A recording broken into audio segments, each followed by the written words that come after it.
What's up, guys? And welcome back to another episode of the Renaissance Room podcast. I am going to be recording this one outside, so I do apologize in advance for the audio quality. First off, I just want to say it means so much that people rock with the work. You know what I mean? You guys are showing up, you're listening to the work, you're subscribing on Spotify. Like, that's so dope to me because this work is so scrappy. You know what I mean? And I'm not going to say never, but honestly, it kind of is giving like never.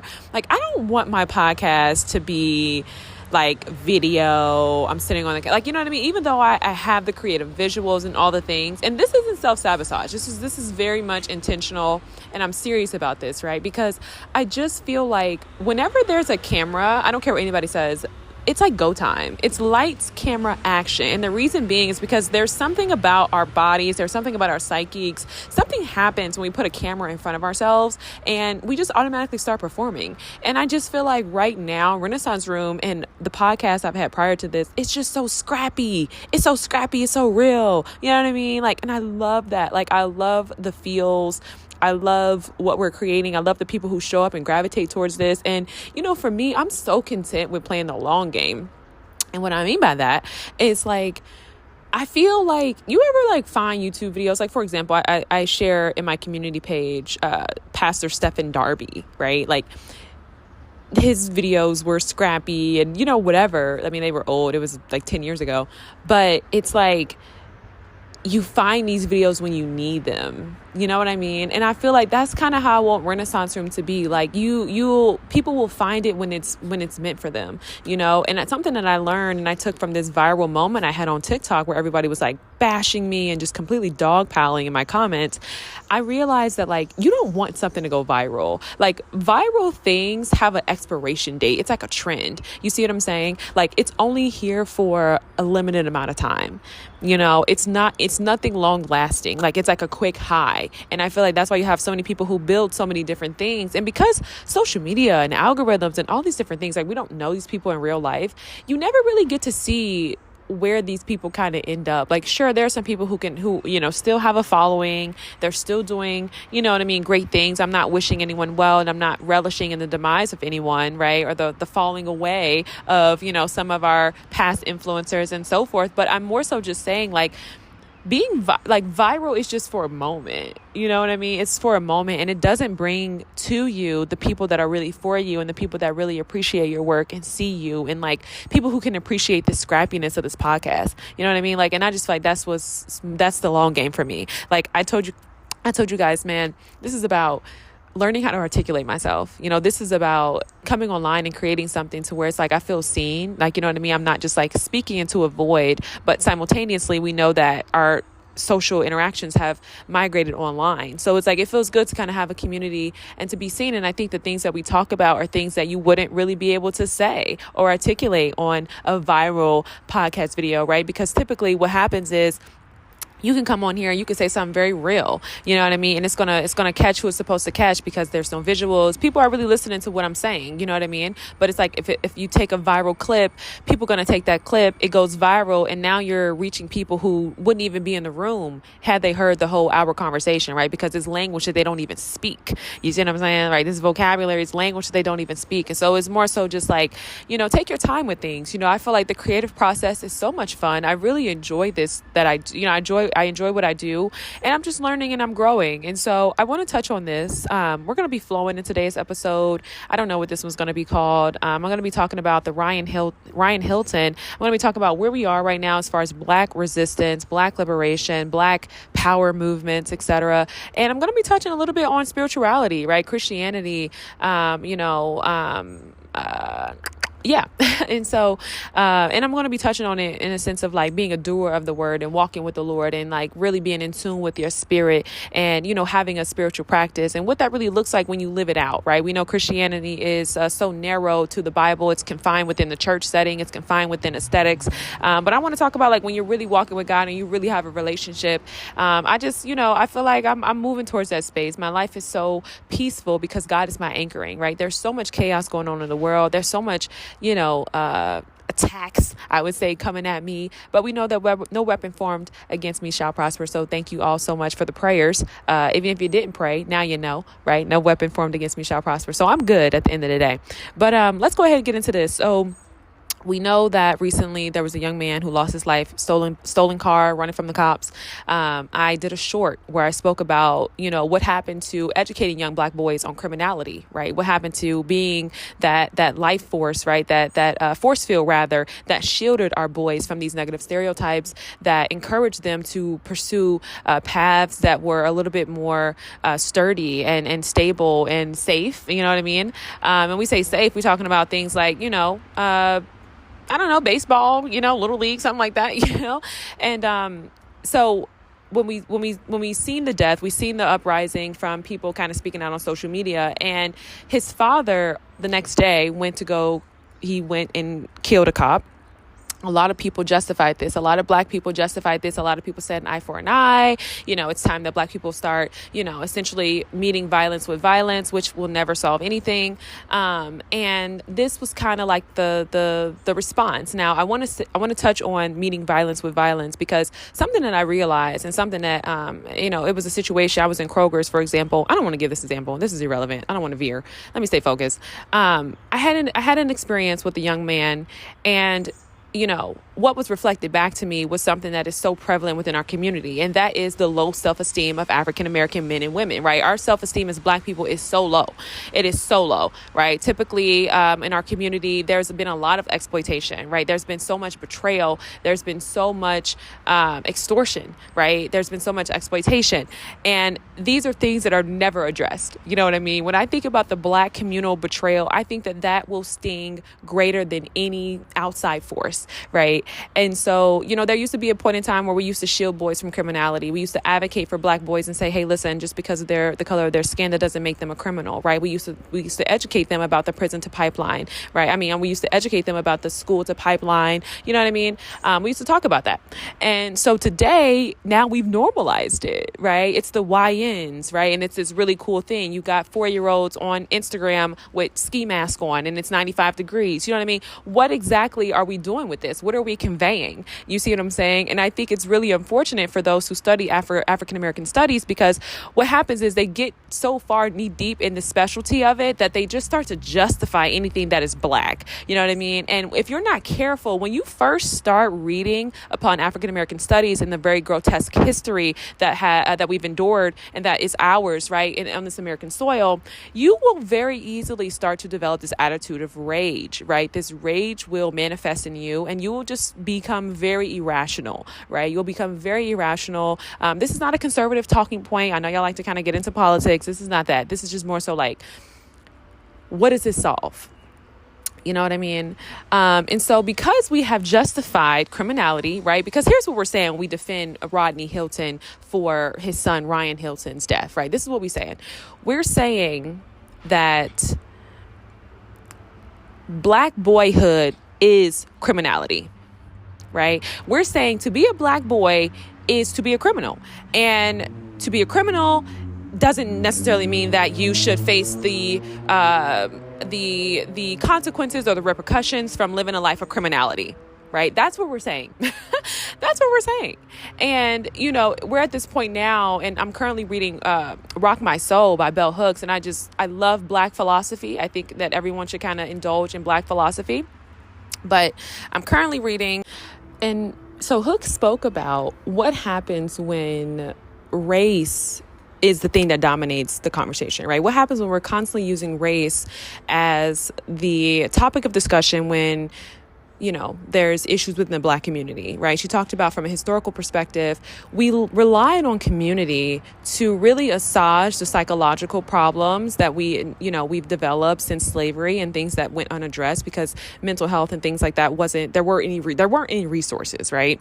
And so we relied on community and organizing to really assuage, right, so many of the mental health problems that we were enduring and so many of the low self-esteem problems that we were enduring. And when you think about the Black community, you think about Black boyhood and equating it rather to criminality. What you're really saying is like, what you're really acknowledging is like there's a level of fear, right? There's a level of fear.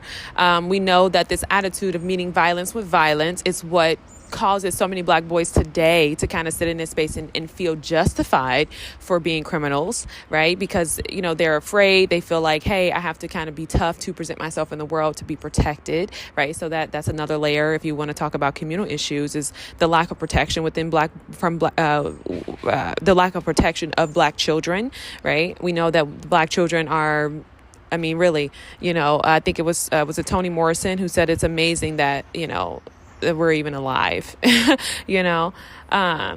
but I just think that when you fight criminality and when you fight violence with violence, you get nothing, and it doesn't solve anything in our community, right? So what is the solution here? It's to say, okay, we're going to go ahead and we're going to go about killing white people, right? We're going to go about taking matters into our own hands, right? But where does that what is the result of that?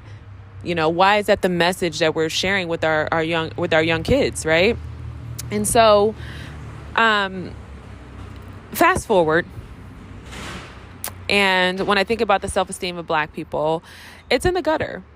I think that we have been for so long continuously focused on the outer things, right? We're so focused on race and racism, and Bell Hooks talks about this, and how race and racism are no longer these things that really keep us outside of becoming productive and successful and holistic individuals, right? So race and racism it's bad. It's always kind of been there. It's gonna persist. This is American soil, but at the end of the day, it's not as bad as it used to be, right? So we know that the opportunities are there, the doors are opening, but at the same time, why is it that we're still struggling to kind of move forward in our lives and to progress as individuals so that we can be whole as a community, right? What happens is that those who progress, typically don't have a third space. And we talked about the third space being academia. And so I was just sitting here thinking about, our conversations around Christianity, this thing of not being able, don't forgive people, this hardness, right, that we kind of feel like we need to undertake, right, within our personalities to adapt and to survive. And I just want to know, where does that get us? Look at how we interact with one another. I just think that it's time for Black people. And I think those who are conscious enough and those who are aware enough, this is why you have those who do have the education and perhaps the intelligence. They find themselves outside of the community, right? Because there's a silent omission that requires you to co-sign on all of the chaos, on all of the dysfunction, even these very harmful behaviors, right? And it's like, most people don't want to deal with that. You know what I mean? Because better. And so when I started thinking about spirituality, and I started thinking about being one with yourself, having a sure sense of your purpose, having a sure sense of self, this is something that so many of us never get to, right? This is why we become so envious. This is why we become, we allow celebrities to be our gods. You know what I mean? We start to worship materialism because it's like we have no purpose about our lives, and you could only really get that through God. You know what I mean? I understand people are like, well, you can try all these different practices and spirituality, but it's like, no, I'm telling you right now, nothing is the same. As someone who's practiced other spiritualities, it's Jesus Christ and the Holy Bible. And I'm not here to be like a Bible thumper because I'm not in the work of evangelism. But what I am going to say is like, man, I see so many people today, like people I used to go to school with, people that, just in life, and it's like, you can tell they're without the presence of God. They spirit is dark, you know what I mean? And it shows up in the exterior. You can just tell that light is gone. That light is not in them anymore. And, people think that this is a joke, but it's not. You know what I mean? Spirituality is a real thing. And so when I think about so many of the lost souls, so many of those who are walking in darkness within the Black community, I can't help but to consider the fact that this is what we justify. At this point, what are we doing? Are we devil worshiping as a collective? collective, like, what are we doing? Let's really talk about it, man. So many of the souls of so many of our people are gone. Then you have all this harm going on in the community, right? We want to keep talking about, an eye for an eye with this whole situation with Hilton and the police brutality. Well, it's not even police brutality, right? I would not consider this to be an example of police brutality. I just think that it's easier to reflect on the issues of race than to say, hey, wait a minute, what was going on with this young boy who we were saying he was a great kid, he was funny, he was lively. Why did he follow in this very stereotypical path that would ultimately lead to death or prison, right? Why are we justifying and saying, well, hey, he should have just been arrested and went to jail, right? What are we not advocating for mass incarceration, or what are we doing? What are we doing? You see what I'm saying? And so much of this is just due to the low self-esteem that we have as African Americans. When we see black boys, we say and we think, whether it's subconsciously, whether it's consciously, you can't be more than a plumber or a criminal, period. You can't be a thinker. You can't be a philosopher. You can't be an educator. You can't be anything other than these two things, right? And it's this type of attitude right here, because guess what? If he was to be out here trying to cut grass or sell something, what you have? People talking down on him.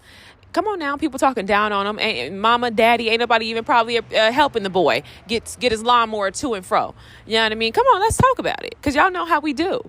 You know what I mean? We are a very wounded people, as Bell Hooks was going to say. I was going to say broken, but let's not take it too far.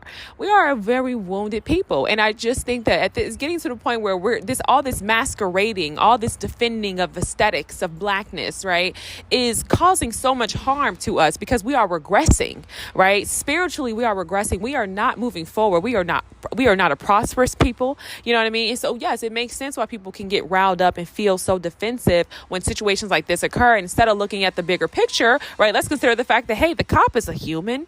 The cop is a human, right? You got your adrenaline rushing, right? I mean, they sit on TikTok. I mean, come on now. They get off work. They clock out.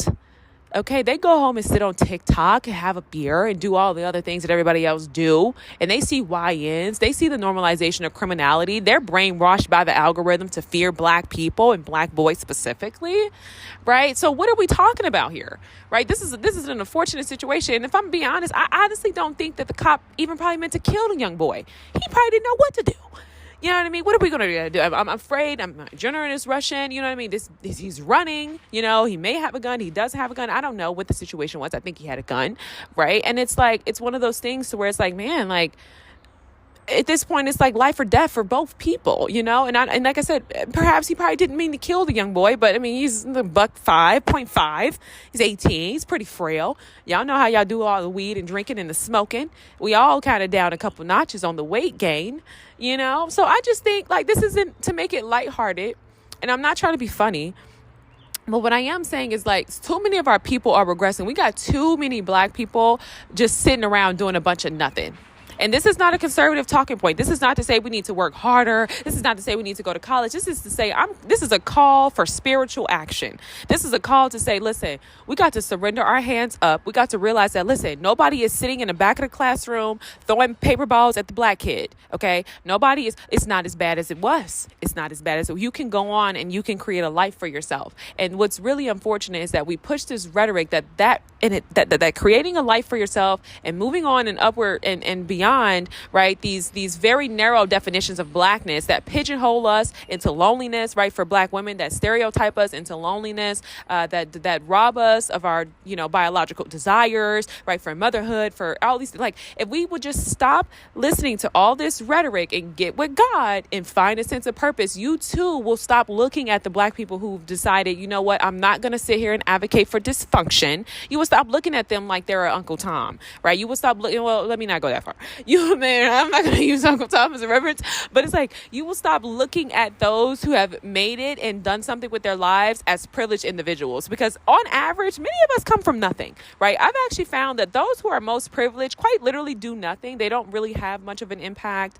They don't go off to become like uberly successful. Reason beings because they don't have grit, they don't have compassion, they don't have hard work. Everything has been handed to them, right? So much of what they have is something that has been given. So, it's kind of like a withering away type of thing. They've never really had to gather, never really had to gather things. And even if they are successful, they're successful in their own little world, right? These people typically are pretty selfish. They're pretty, because they just never had to be anything other than, and it's not to shame them, but it is to acknowledge the emotional immaturity in people who are privileged, right? So that we can stop these arguments that like, hey, and I think for me, it's like I've come to this place in my life because I didn't have certain things, right? I've actually gone without quite a bit in my life of those foundational things, but I know that it's been God that has kept me.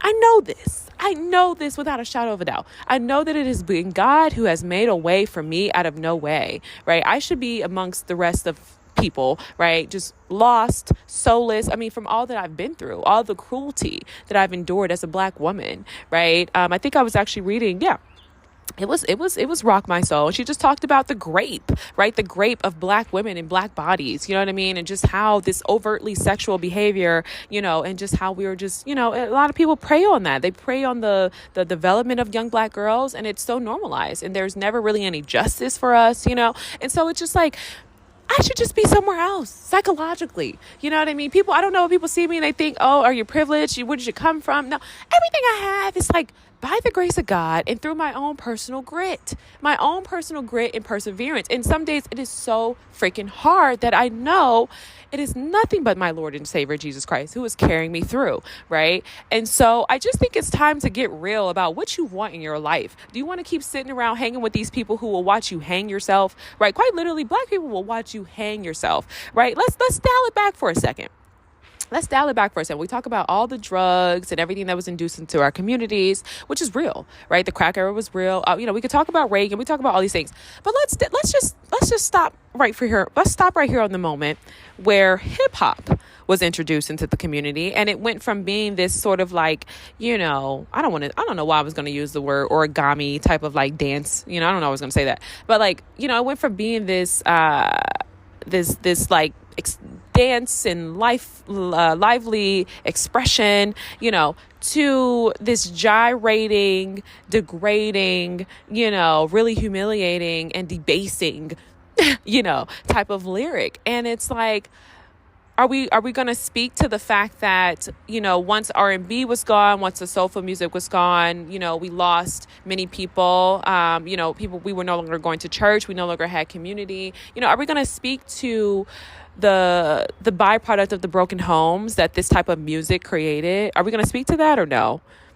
Right? Like, are we going to speak to the fact that, Black women and Black men, started using one another? You know what I mean? It was a matter of like, oh, if he cheat back, and there's this destruction of the family. Are we going to speak to the normalization of like using women, and take as many down as you can? That has pretty much been the continual psychology of so many Black males. Are we going to talk about that? Are we going to talk about the communal betrayal that we've had towards Black women who've always been on the front lines? No, we're not going to speak to that. Okay, we're going to focus on race. Okay, got it. You know what I mean? Like, it just gets to a point where I just feel like I said the communal betrayal, the communal harm that is going on, the communal violence, right, that is going on within our community, it's just something I can't ignore anymore. And this is someone who's been doing the work. I've been on the front lines. Okay, I started my nonprofit. Okay, I was there.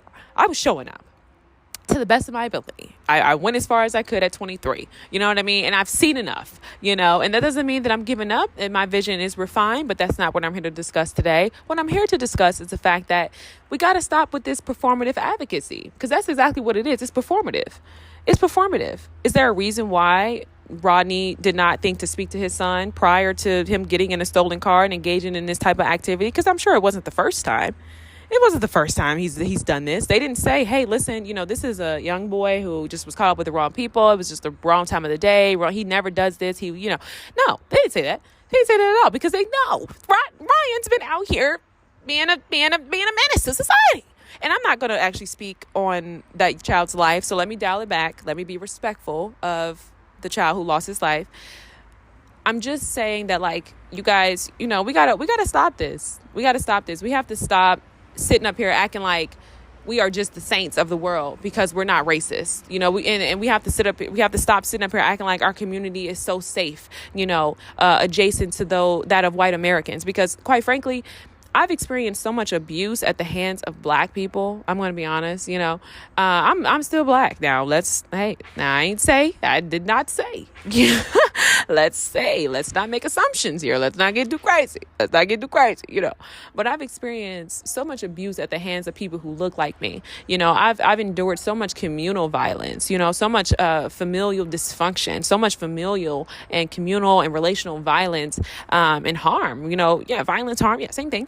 At the hands of Black people. And I'm still pressing on. And, some of the things that interest me, things like education, it's been my teachers, my professors who've spoken life into me regarding those things, who've encouraged me, whereas those in my community shunned me, and these are conversations we don't really want to have. We look at the Black guy who comes out with the glasses and he talks about this and it's like, oh, well, whatever, he's just a lame, but it's like, that's harm in itself. That's emotional harm, casting Black boys away who, value academia and have, certain type of values about themselves, or, a certain type of structure, and they carry a sense of stability about themselves and security, calling them lame, talking about their manhood, their masculinity, and their sexual performance. Like, that's harm. That's harm. That's very harm. That's harm. That's harm.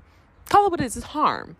Okay. Talk about the communal, harm and betrayal from Black women who are constantly used to have resources, right? Black women who have resources, who are about the right things, who want families, and they're just simply used as a stepping stool for the Black men who don't want to get in position and develop an economic vehicle, a legal economic vehicle, to become upward standard citizens of American society. Black women are being used for that. Black women are the backbone of that. You see what I'm saying? And it's like, there's no conversations being had about this, but we're quick to jump on a podcast and talk about race. We want to talk about racism. Okay. So and let me just say this too, this is another reason why I just tell you guys, you can't get with the viral people, because it's just for a moment.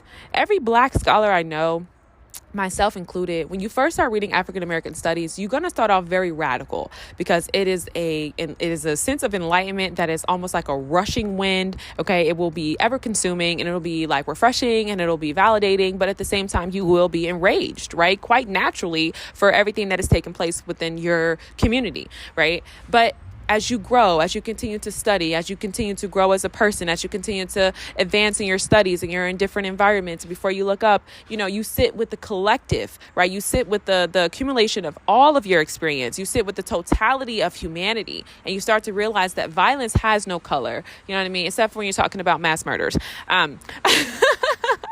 Violence, it has no color. You know what I mean? Betrayal has no color. Safety has no color. You know what I mean? And that's just real, because now we're talking about characteristics. And the characteristics that are normalized for Black men and women to embody are things like shiesty. Shiesty. Let's talk about it. We got to stop this. We have to stop this. We have to stop acting like you get into these communities and it's this mosh pit of creativity and fun and love and all these different things, because it's not. It's not. It's harm, it's violence, and that's just the reality. I'm not turning my back. I'm just saying, hey, listen, let's just acknowledge the fact that this is a lot of dysfunction that's going on. There's this book that I'm reading as well, simultaneously, right? I haven't really got too deep into it, but it's called Why Beautiful Women Have More Daughters, and it's by Alan Moore.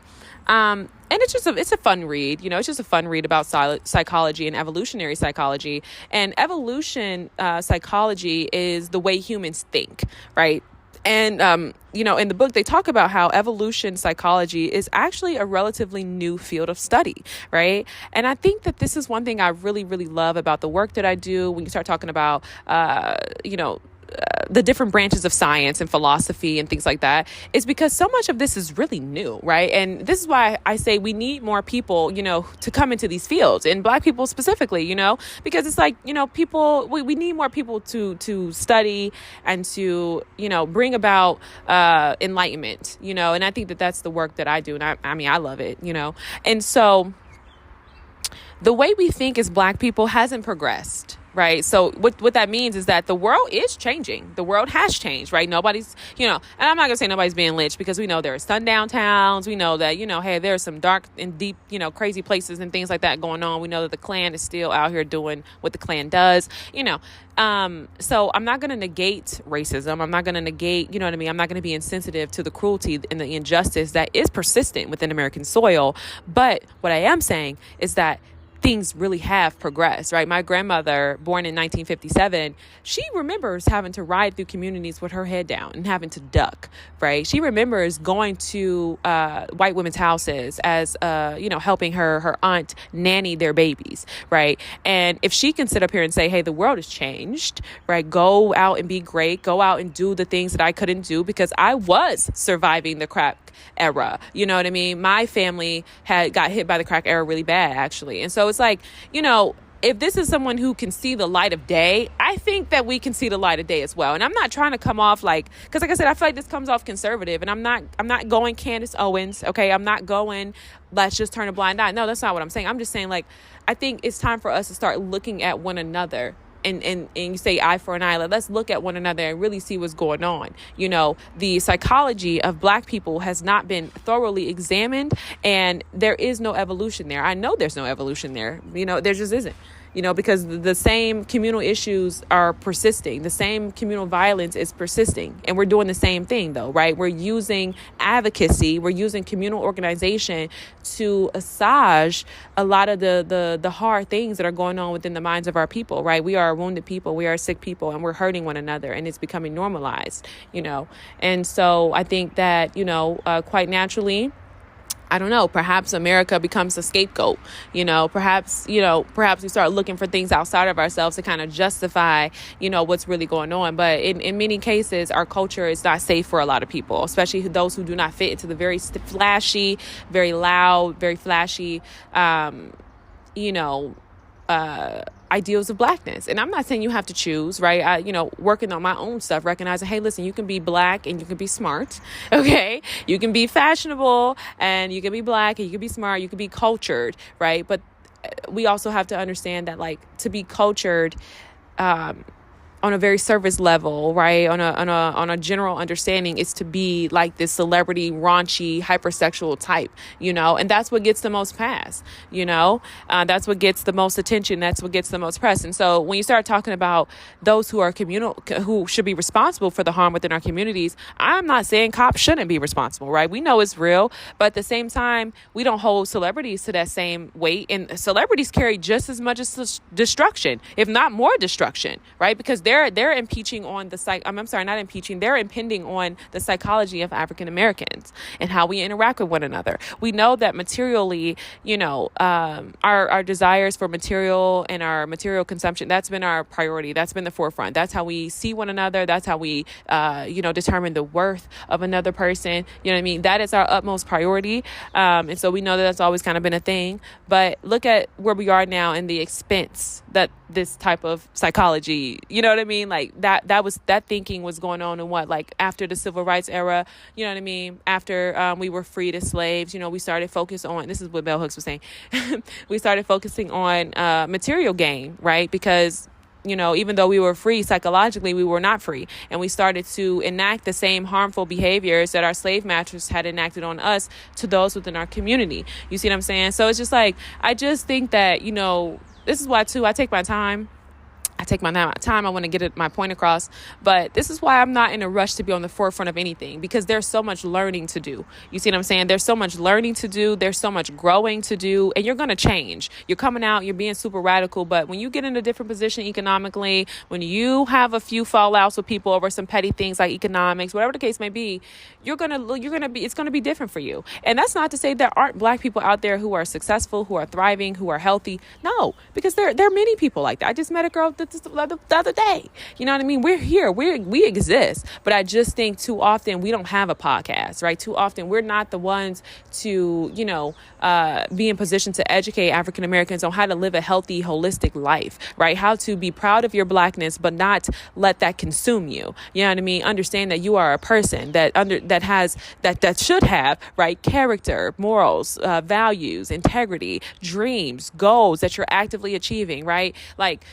what happens is that we kind of phase out because the noise from entertainment and the noise of material consumption is so loud that we just kind of go into our own little spaces and our own little corners, and we live our lives, and we're happy, we're thriving, we're whole, we're proud, we're Black, you know what I mean? We're spiritual, okay? God fearing, because we know that a lot of times it takes God and God alone to get us in certain rooms, okay? Amen. And it's like we find ourselves just kind of living life more individually, and that's kind of how that happens, because, after a while, the work of advocacy and being of a sound mind gets phased out, right? It gets lost on so many of us. What was it? 19 Keys. He comes out, he's sounding good, he making sense. But then again, here they come with the Hebrew Israelite, thing. And I'm not here to, and I think that's what he was on. I'm not here to bash anybody's other spiritual practice. But the thing with that be like, oh, well, I can have 10 different wives, right? So here we are again at the crux of it, communal harm towards Black women. You see what I'm saying? So you see how this type of this power dynamic within the psychology of so many Black males is persistent, right? In order for Black males to achieve power, it must always come at the expense of Black women. That is communal harm. This is, you know what I mean? But yet here we are. Oh, this person's a thought leader. You know what I mean? And so I think sometimes we're so thirsty for new ideas because we're not taking the time to sit, read, and develop and become our own persons. And reason being is because education is shunned, not because it's unaffordable, right? I think I talked about this in the last episode. You can get a Pell Grant for $7,000. Low income, you can get Pell Grant for $7,000. Go to school somewhere and you can really make something of yourself. You know what I mean? You can come out 4-year degree, maybe less than $15,000. You know what I mean? Depending on what you study, play your cards right, but that work of evolution psychology is the thing that is hindering our progress more than any act of racism or race or conversations around race ever will. And so, we keep showing up having these conferences, we keep showing up on these podcasts, and we got the same talking points since 1950. It's 2025. It's time to advance. It's time to move forward. People don't want to be enslaved anymore to materialism. People don't want to be enslaved anymore to the darkness. People want to walk in the light. And I think the only way to do that is to get with Jesus Christ and find your way. Peace.